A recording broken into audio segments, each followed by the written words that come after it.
This coverage is sponsored by Richard Sounds Manchester. Call 0333 900 0086 for the best prices and expert advice for TVs, AV, and Hi-Fi. Hello everyone, my name is Vincent Teo. I'm a TV reviewer, and in this video, we're going to compare the picture quality of Samsung's and Sony's 2020 4K LED LCD TVs. On my left is the Sony XH95, which is also marketed as the Bravia X950H in the USA. On my right is the Samsung Q80T QLED television. This comparison is going to be extra special because not only do these two TVs command the same launch price of £1,600 in the United Kingdom where we are based, they also have the same screen size of 55 inches, as well as a similar number of local dimming zones, allowing us to assess the picture processing from these two leading TV brands on sort of a level playing field. Both TVs have been calibrated to the common standards used within the film and broadcast industry. For SDR, this means D65 white point, 2.4 gamma, and Rec 709 colors, whereas for HDR, it's the same D65 white point, SD2084 PQ EOTF, and DCI P3 color space within a Rec 2020 container. Due to our camera's limited dynamic range, YouTube's encoding, and the color accuracy of your screen, not to mention the off-axis color shifts of these VA-type LCD panels, what you are seeing in this video may not fully represent what I'm seeing in person, so please do not judge picture quality based solely on what you see on your screen. Both the Sony XH95 and the Samsung Q80T use full array local dimming directly LED backlighting, so let's kick things off by comparing the number of zones. Using our own custom-authored test pattern consisting of a small white box crawling horizontally and then vertically against the borders of a black background, we counted 48 independently dimmable zones on the Sony 55XH95 in a 6x8 grid, and 50 zones on the Samsung 55Q80T in a 5x10 arrangement. You will also notice that the Samsung Q80T exhibited less blooming around the moving white box than the Sony XH95. This is because Samsung has designed its local dimming algorithm to prioritize minimizing blooming or haloing artifacts, so much so that the TV is willing to dim down bright objects to make this happen. You can clearly see Samsung's philosophy at work in another of our own test pattern, where a white circle rapidly expands to fill up the screen. When small, the circle looked significantly dimmer on the Samsung Q80T than on the Sony XH95.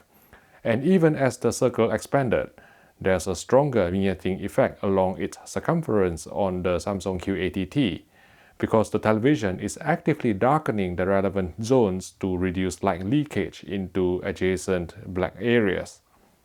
Moving on to real-world content, the Samsung Q80T consistently suppressed blooming to a more effective degree than the Sony XH95.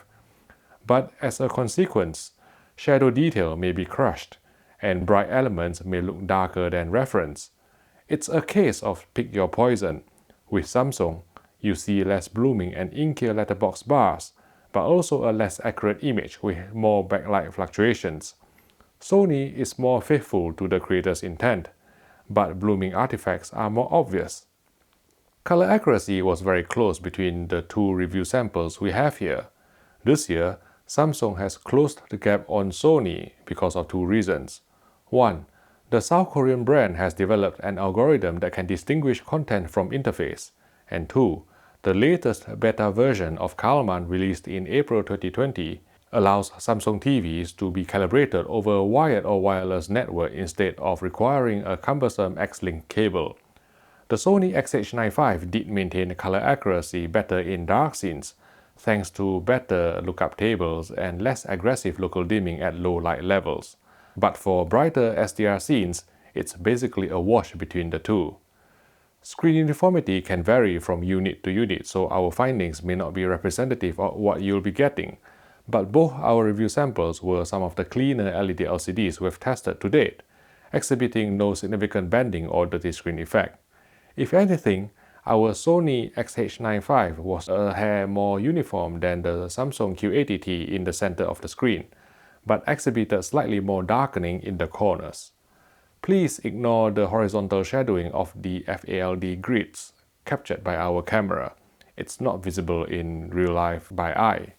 Samsung has improved its 24p motion handling this year, implementing native 5.5 pull-down for the very first time so users can enjoy smooth pans in movies without hallucinogenic judder, even if all motion settings are turned off.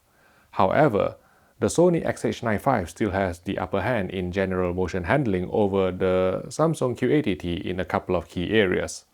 First, Sony's X-Motion Clarity technology allows for backlight blinking to be inserted on a zonal basis instead of the entire screen as used by Samsung's black frame insertion, which means the XH95 can achieve high motion resolution without suffering from excessive darkening or flicker associated with conventional BFI.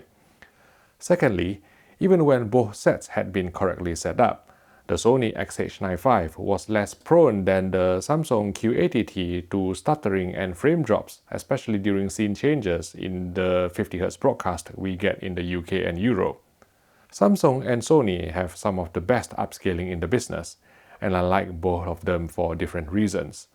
On this SMPTE RP133 test card in 576i, the Sony XH95 looked cleaner than the Samsung Q80T, with less ringing and junk pixels. Note that I had to enable overscan on the Sony to level the playing field, since Samsung doesn't allow overscan to be disabled for standard definition video signal. In real-world content, the Sony XH95 upscaled standard def content in a slightly sharper manner, but occasionally could look overprocessed for 1080p broadcast, whereas the Samsung Q80T was consistently more forgiving across the board. Both TVs are outstanding upscalers. I don't think you can go wrong with either. For HDR, the Sony XH95 reached a peak brightness of 1200 nits on a 10% window after calibration, while the Samsung Q80T topped out near 900 nits. As a result, specular highlights in HDR content generally look brighter and more impactful on the Sony XH95. Here, my colleague Adam Fairclough, or better known as Evil Boris Online, has kindly lent us his expertise to apply a luminance heat map, so you can better see the difference in peak brightness of various elements on screen.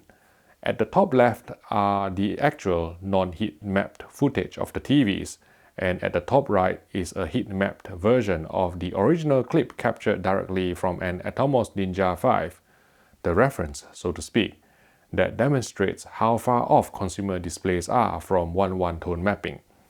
Interestingly, on a small minority of scenes, the Samsung Q80T actually rendered certain specular highlights to be brighter than the Sony XH95. Maybe it's something to do with Samsung's new local power distribution technology that draws power from darker regions to be redistributed to brighter areas.